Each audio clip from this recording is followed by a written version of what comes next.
What's up everyone, Train Freak here, and today we're going to do a layout update.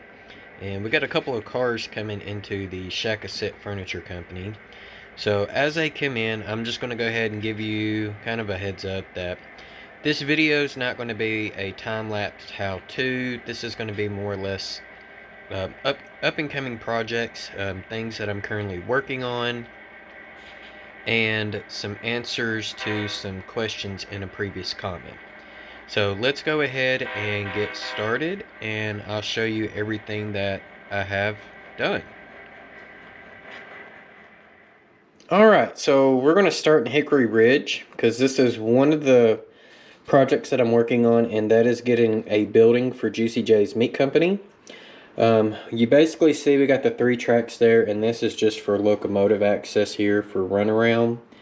But this is going to be a track for the reefers that contain dressed meats. They're going to go into the building. So I don't have all the templates that were provided by Imagine That Laser Art or ITLA, but this is a start. So just to explain, I have a 3-inch, 3-inch, and 1.5-inch section there. That's going to be 7.5 inches. So this building will come out 7.5 inches deep, just with the regular side. Now here, this will actually come out further. It'll come out another 3 inches, and we'll have like concrete post between the tracks. And I might have to adjust this track back, so there is the possibility that I might take that 1.5 inch off and widen this track here out a little bit more. Because basically I'm wanting an overhang over the track with the 2 Rock Island boxcars. But it will have 3 doors in the middle, so that way the 2 doors are exactly spaced for 2 40-foot cars, or I can put a door in the middle and have that for a single 50-foot car. And then so it's going to be 5 panels wide, or 15 inches, and then it's going to come this direction. And basically this track here with the reefer cars will go fully inside, meaning that it's going to be another 15 inches. So the building's going to be 30 inches wide. There will be one section that will come out 1.5 inches from the front of this section here, and that's going to be where the fire escape's going to be at. So I thought that would look pretty cool, just not to have a flushed front building, but it is a building with an overhang and for an inside. And I thought that would just be really, really cool on doing it that way. So, like I said, that's one of the projects I got going on there. It's going to cost me about $300 to get all the stuff in. Not looking forward to it, but it is what it is, right? Right. So, that's really my update for Hickory Ridge. Brinkley, on the other hand, we've done quite a bit of work. We've done a lot of track work, but I still got a lot of track work to go. So let me show you what I've got done here, and I will explain everything in full. Alright, so we got our 2 cotton belt mains coming here. We got a single crossover, and then we have the entrance to the interchange here, and then we've got the double diamond, which will be the Rock Island line crossing over, or crossing through the cotton belt. And then I'm going to have a couple more turnouts. I've already got one put in, but I'm still, the other one's right there. But I will have just a single crossover over there, and then the cotton belt line will continue. Now it will not go through the wall like the Rock Island line. You can see I've got a train kind of sitting there temporarily because I've been testing some of the things. Mainly that turnout there. Now that turnout's going to be in a fixed position. In other words, I nailed the points down. So that way I don't have to worry about anything coming on this straight section here and flying off the end of the layout. Also, I have insulated rail joiners on that straight leg of the turnout, actually both legs, so that way the Rock Island line we can have block detection on it. But this will have no power, so that is just kind of a double safety thing, because we definitely do not want cars to fly off into the abyss. But the reason why we have that curved turnout there, or not curved turnout, but it's a number 6. And for this track here is so that way it can also access the interchange. So this is the Cotton Belt's entrance, this is the Rock Island's entrance. And so just to explain, here we have a double slip. So that way the Cotton Belt can go straight or it can diverge. Rock Island can go straight or it can diverge. Now, because of the Rock Island coming this way, it's going to have to use this track here called the runaround. So, and that's just basically paralleling the yard ladder here. And so this will be a 4-track interchange. However, the 4th track here will not be storing any cars. It's mainly for runaround purposes only. So 3 tracks to store cars, which is not going to be bad. Now, I would have installed more of the straight tracks here, but these 2 turnouts, these are Atlas Mark IIIs. These are the ones that I put in the pole. So should I put these in temporarily, or should I wait until I get my new turnouts in? I've got turnouts on the way. So I finally found some. But I'm going to show you the difference between a Mark III and a Mark IV turnout. The frogs are identical, so I can put a brass screw on the underside and solder a wire to it and juice the frogs, which are nice. However, here's your difference. These points have a better power connection than these rivets on the Mark III. So my issue with the Mark III is not losing power on the frog, it's losing power on the points. So, which could cut the locomotives out, and I do not feel like installing current keepers in all of my locomotives. So that's the reason why I put in that poll about should I put these Mark IIIs in temporarily, deal with frustration of locomotives keep dying, even though I can get ops quicker, or should I wait till I get more turnouts in? Now, these 2 turnouts up here, those are Mark IVs. And everybody knows that it's a pain to replace turnouts in the middle of a ladder. When you think of the double slip, be in the beginning of the ladder. And that was the Mark III that fell, so I'm okay with that.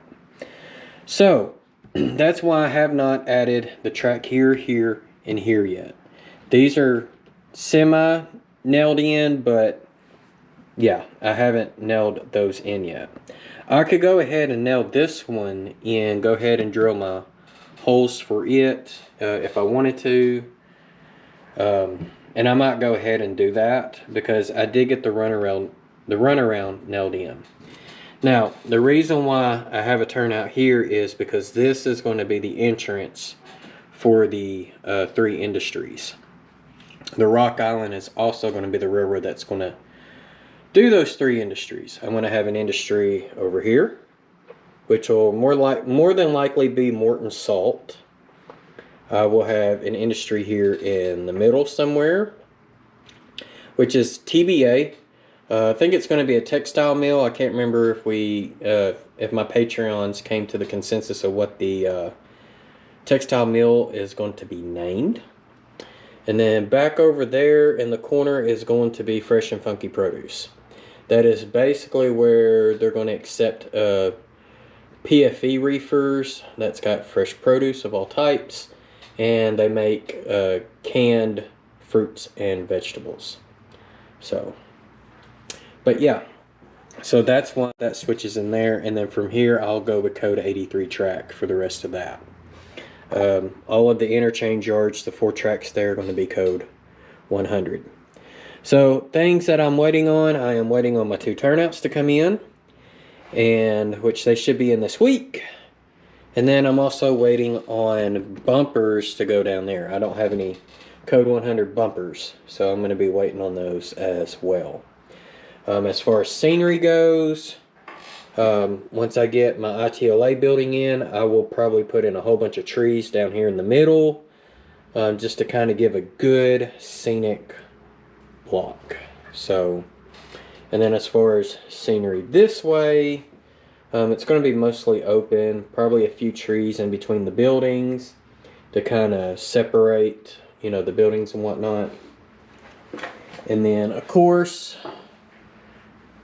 you know, the cotton belt's going to curve this way in front of the wall that I have put in place. So I got to show you something on the back side of the wall because several people have made comments on this section. So give me just a minute and I will be over there. Okay, so a lot of people mentioned about doing two things with this. The first thing being is why not widen it out to 6 inches? I will show you why. If we look straight above, we've got the attic door. That attic door literally comes just to the edge of this. So widen this, I'm not going to be able to get the attic door down to where I can get my ladder down.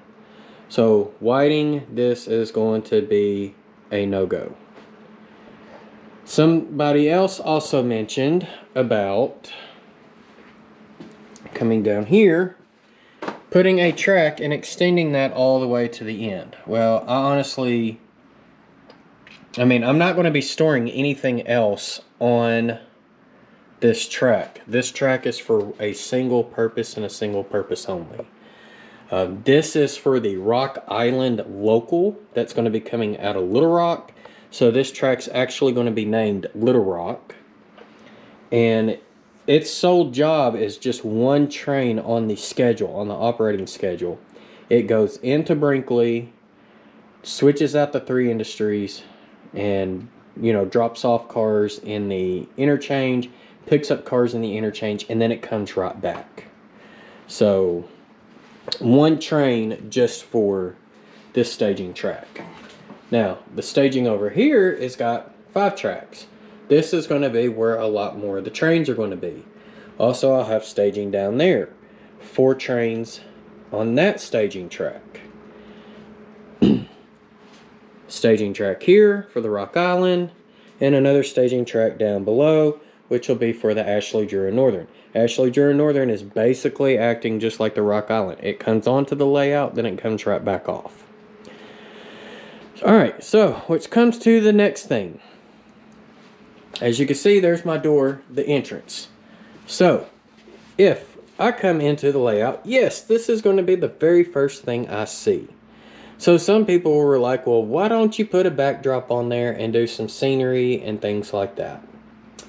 And I'm like, that could be a possibility, you know, but not having a lot of space, I'm not really going to be able to put trees in. And then, of course, trying to figure out how to hide the fact that this is going through a non-tunnel is going to look even more weird. So, I'm not really sure on if I want to do scenery on this or not. What I was thinking about doing is not using sheetrock, but using masonite. Screwing some masonite on there and then taking some of my railroad signs and pictures and things like that and hanging it up behind the 2 staging tracks. I really don't want the wow factor to be when you first come into this room. I want the wow factor to be is that as you come this direction, and keep in mind, this wall's going to 45. You got a 45 here. So you're walking through a 45-degree section here, and this is your wow factor. You come in here and you see this. And then as you keep going, you make your way. And make your way. And it's just a wow factor that just keeps going. That is my vision. So as far as, scenicking the staging tracks, I'm not really concerned about it. I might ballast it. I might go that far and ballast the track so it doesn't look like this. But that's probably as far as I'm going to go as far as scenery. I just don't really see the point of putting in a backdrop. I mean, the photo backdrops are not cheap. And I definitely don't feel like painting a backdrop. So, just getting a photo backdrop from over there to over here is probably going to cost about $100. And then when you factor 2 levels, all right, let's say $200. So I just really, and that's not including the cost of putting in the masonite. So I'm thinking I'm just going to be better off. Let's slap some masonite on there. I've got pegboard that I can use to hang up some of my inventory for Train Freak Hobbies, because I'm also using this for my business too. And then, you know, have it, you know, display some cool railroad art, you know, whether there's signs like, you know, like on my backdrop board here that I've been using. And these ain't the only signs I've got. I got a whole bunch of signs. Or, you know, like photos. I've got pictures of trains and stuff. One of my coolest pieces, which I'll have to go dig it out, is my Chicago, Rock Island, and Pacific, or Rock Island, fast meat train. They have a picture of the steam locomotive, you know, just full smoke. It's in black and white. And I've got that framed, and that's something that I want to have, you know, hang, you know, back here on this side of staging. So, because this is also my live stream computer. So I'm thinking having cool art behind me is just going to look a lot better than just an open through wall. So that's some of my plans to move forward with this section back here. But I did get the track all the way in. I just got to get it wired up and put block detection on it, which I'm not going to do on this side. It will probably be right over there close to where that jar of plastic weld is. But one train is all I'm going to have for this section back here. And so my local, which I've added a few more cars because like I said, I'm testing, you know, the movement of the track before I try to wire things up. And so I like to use a really long train and push a really long car in, because if you can push your train through and it doesn't derail, then you know you did a good job on your track. So Sidetrack Sunday. I would be hosting tonight, but it's actually going to be that guy. He's going to host for me. Because as you're watching this video, I am probably coming home from a camp out with my scout troop. So, yeah, Sidetrack Sunday. There you go. There's my STS car. And I know I sent the others out to the other members. So I'm curious to see when they're going to get their car in. And see what it looks like. So, who knows? Rick might be sharing them all tonight. That's at 8 o'clock Eastern. Sidetrack Sunday.